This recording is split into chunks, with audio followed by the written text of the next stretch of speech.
As I endeavor to build this channel, I want to expand beyond weekly updates. I still want to continue the weekly updates because I believe that they are helpful for those that are starting out and wanting to see what things may look like for them down the road. But I also want to get into news items around GLP-1s and eventually do some lives when I have time to sit down and figure how to do all of that. In terms of news, I can't bring you breaking news in the manner that some channels are able to in a more real-time fashion. They do a great job of that. But I work full-time in a director position, so I must work around the demands of work, home, and life, and at least for now, the demands of my treatment. With regards to the news, I will also have to cobble together some items to deliver them in a once-a-week fashion or as time allows. So my goal was to bring you news in the GLP-1 space. These may be big news stories already covered by extremely capable creators that you likely already follow, who are able to bring it in a more real-time fashion. But I hope to bring my own unique spin and delivery on these items. With that said, let's get into the items for this week. Novo Nordisk is getting its own triple G agonist.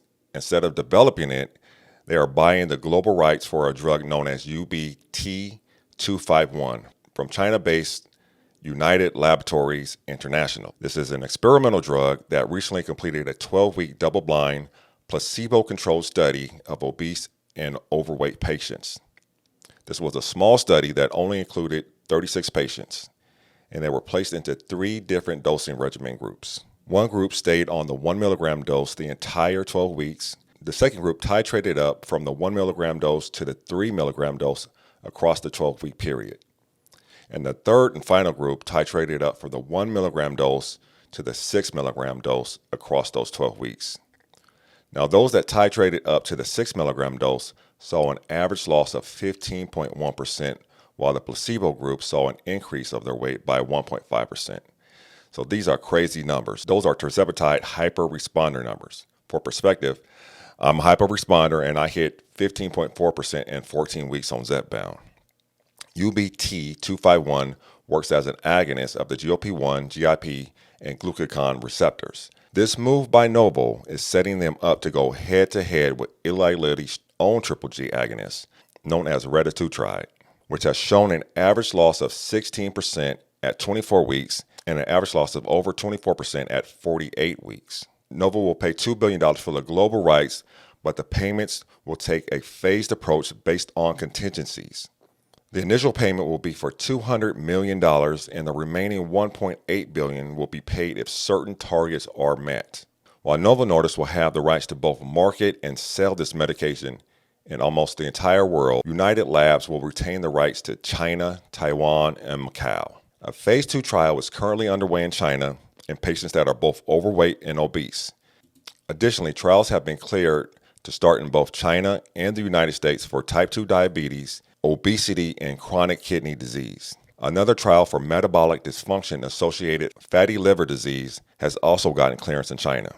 The market of obesity medications is expected to surpass $150 billion annually by the year 2033.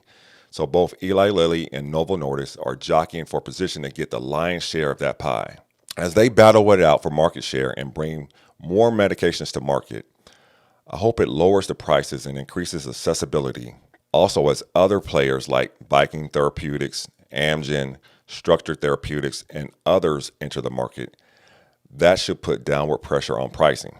At least, that is my hope. I do find it interesting that Novo decided to go this route, though, licensing a medication instead of developing their own or buying a smaller player in the market. I guess it will provide them the same or similar outcomes without the cost of development. However, this is their second licensing agreement this month. They had previously closed a deal with SEEQ to develop therapies to treat cardiometabolic disease, so it shouldn't be that surprising, I guess. In terms of the GLP-1 space, their hand may have been forced due to the disappointing results of their in-house Mounjaro Zepbound competitor, CagriSema, which is a combination of cagrilintide, an amylin agonist, and semaglutide, a GLP-1 agonist. The results of their REDEFINE 2 trial showed just a 15.7% loss over 68 weeks, which was far below expectations. The disappointing results sent their stock plummeting, losing 50% of its high from 2024. In other Novo Nordisk news, they have announced that they are making Wegovy available for $499 at all retail pharmacies, not just through their NovoCare. The $499 price applies to all doses of the medication. This is a cash pay price for those that do not have insurance and those that have commercial insurance that does not cover the medication. Those enrolled in a government-funded healthcare plan are not eligible for this pricing. If you have commercial insurance that covers the medication, you can still use the savings cards to knock your price down to as little as $0. The cash pay price will be tied to a savings card to prevent those with government-funded insurance like Medicare from getting the cash pay price.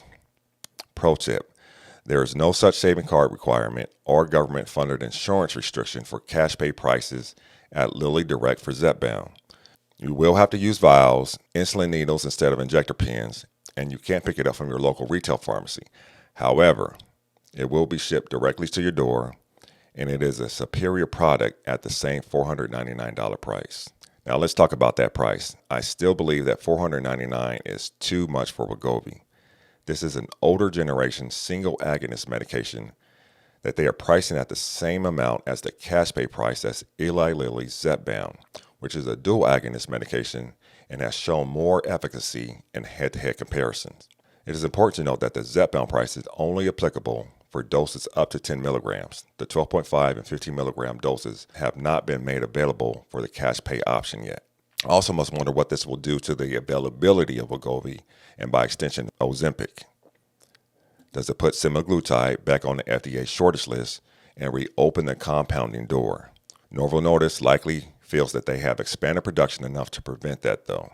Time will tell, especially since compounders are on the clock for enforcement against compounding the active ingredient in Wegovy and Ozempic, which is semaglutide. Moving on to some news from Eli Lilly. They are expected to release data from their late-stage clinical trials for their oral GLP-1 medication, Orforglipron.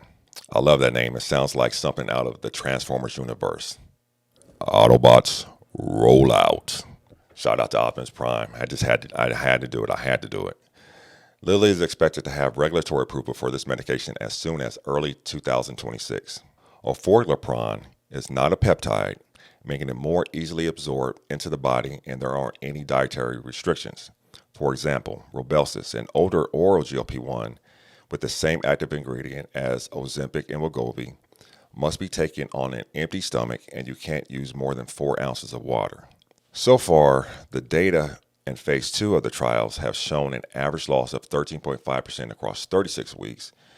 So it will be interesting to see how these numbers have progressed since the recent release of the last trial data. This medication could be an option for those that don't like doing the weekly injections. It would not require any special storage, such as needing to be stored in refrigeration. Also, having it in pill will make it more easy to manufacture and for retail pharmacies to have it on hand because it won't be reliant on refrigeration. Also, since there is no injector pen, there won't be any dependencies that we saw for Mounjaro and Zepbound, whose bottleneck or shortage was reportedly caused by the lack of availability of the injector pens and not the medication itself. Unlike Mounjaro and Zepbound, which are once per week injectables, this will be a once daily oral medication. Again, another obesity medication that will hopefully have the effect of lowering costs and improving access across the board. Those are my thoughts on this week's news. If you haven't already done so, please hit that like button and the subscribe button, and I'll see you in the comments.